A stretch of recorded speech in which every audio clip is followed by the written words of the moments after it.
সরকারি চাকরিজীবীদের বহুল প্রত্যাশিত নবম পে স্কেল বাস্তবায়নের প্রস্তাব মন্ত্রিসভায় উপস্থাপনের প্রস্তুতি চলছে। এই লক্ষ্যে সচিব কমিটি ইতিমধ্যে খসড়া প্রস্তাব চূড়ান্ত করেছে। অর্থ বিভাগ প্রধানমন্ত্রীর সম্মতি নিয়ে আগামী সপ্তাহে মন্ত্রিসভার বৈঠকে এটি উপস্থাপন করতে পারে বলে সংশ্লিষ্ট সূত্রে জানা গেছে। প্রস্তাবিত নতুন বেতন কাঠামোয় সরকারি চাকরিজীবীদের মূল বেতন সর্বোচ্চ 100% পর্যন্ত বাড়ানোর সুপারিশ করা হয়েছে।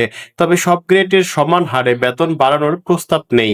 উচ্চ গ্রেডের তুলনায় নিম্ন গ্রেডের কর্মচারীদের বেতন তুলনামূলক বেশি হারে বাড়ানোর সুপারিশ করেছে সচিব কমিটি। খসড়া প্রস্তাবে নবম পে স্কেল 2 ধাপে বাস্তবায়নের কথা বলা হয়েছে। প্রথম ধাপে মূল বেতন বাড়ানো হবে, দ্বিতীয় ধাপে ভাতাসহ অন্যান্য আর্থিক সুবিধা বাড়ানোর সুপারিশ রয়েছে। মন্ত্রিপরিষদ সচিবের নেতৃত্বাধীন কমিটি বৈঠকে প্রস্তাবিত মন্ত্রিসভায় উপস্থাপনের জন্য নীতিগতভাবে চূড়ান্ত করা হয়েছে।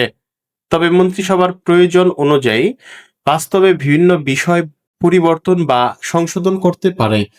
একই সঙ্গে পে স্কেল কত ধাপে বাস্তবায়িত হবে সে বিষয়ে চূড়ান্ত সিদ্ধান্ত মন্ত্রিসভাই নেবে। খসড়া পরিকল্পনা অনুযায়ী চলতি বছরের জুলাই থেকে নবম পে স্কেলের আংশিক বাস্তবায়ন শুরু করার কথা রয়েছে। এরপর ধাপে ধাপে এর পূর্ণ বাস্তবায়ন সম্পন্ন করার লক্ষ্যে নির্ধারণ করা হয়েছে 2018 সালের জানুয়ারি পর্যন্ত।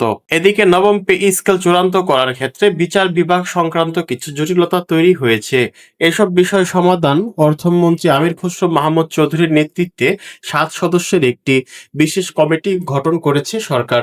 সংশ্লিষ্ট বিষয় নিয়ে সিদ্ধান্ত নিতে অর্থ মন্ত্রণালয়ের ওই বিশেষ কমিটি গুরুত্বপূর্ণ বৈঠক অনুষ্ঠিত হওয়ার কথা রয়েছে। এই বৈঠকের সিদ্ধান্তের পর নবম পে স্কেলের প্রস্তাব চূড়ান্ত প্রক্রিয়ায় আরও এগিয়ে যেতে পারে।